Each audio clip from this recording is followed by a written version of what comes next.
Hello hi నమస్తే ఎట్లున్నారు మస్తుగా ఉన్నారులే వెల్కమ్ బ్యాక్ శ్రీకళ వ్లాగ్స్. ఈరోజు బ్లాగ్ ఏంటంటే ఒక ఫుడ్ రెసిపీ. ఆ రెసిపీ తోటకూర పుల్లగూర. చాలా అంటే చాలా బాగుంటుంది తోటకూర పుల్లగూర. ఇలా ట్రై చేసి చూడండి, చాలా బాగుంటుంది. ఓల్డ్ ఈజ్ గోల్డ్ అన్నట్టు తోటకూరలు ఆకుకూరలు ఇప్పుడు పెద్దగా తినకుండా తక్కువ చేశారు. మళ్ళీ ట్రై చేయండి ఆకుకూరలు తినడం చేయడం అన్నీ. తోటకూర పుల్లగూర చేసుకుని చాలా బాగుంటుంది. ఫస్ట్ తోటకూర ఒక కట్ట తీసుకోవాలి. 4 పచ్చిమిర్చి, ఒక 4 టమోటా, ఒక ఆనియన్, కొద్దిగా చింతపండు, కొత్తిమీర, పోపు దినుసులు రెడీగా చేసేసుకున్నాను.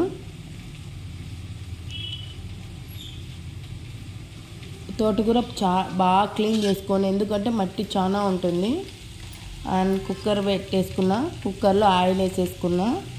తగినంత ఆయిల్ వేసుకొని ఆ పోపు దినుసులు బాగా వేయించుకోవాలి. ఎప్పటికైనా ఏ కూరకైనా కానీ తాలింపు చాలా బాగా వేగాలి, అప్పుడే రుచిగా ఉంటుంది. అండ్ టమోటా ఆనియన్ బాగా వేయించుకోవాలి. బాగా వేయించేస్తున్నాను.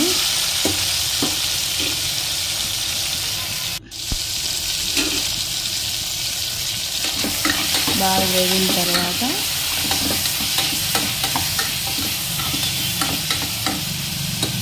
మీరేం చేస్తున్నారు? ఈరోజు వంట ఏంటి?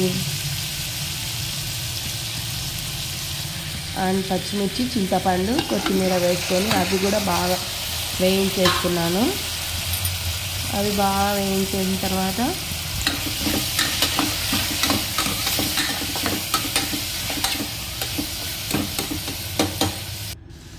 అండ్ కొద్దిగా పసుపు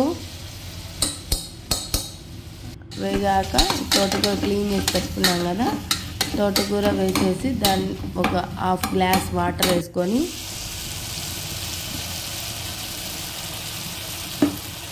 వాటర్ వేసేస్తున్నాను. అండ్ ఒక 3-4 విజిల్స్ రాణించిన తర్వాత మనం పప్పు గుత్తి ఉంటుంది కదా, దాంట్లో వెనిపేసుకొని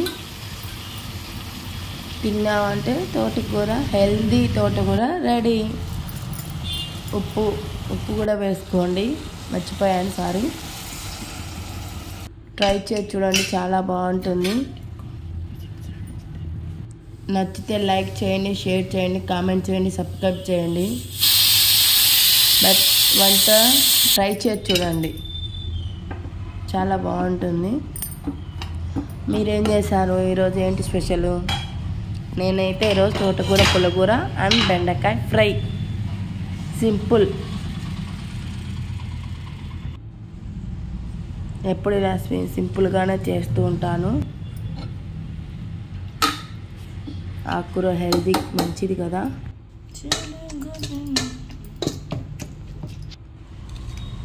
thank you for watch.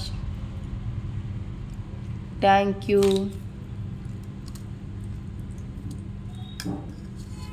Bye.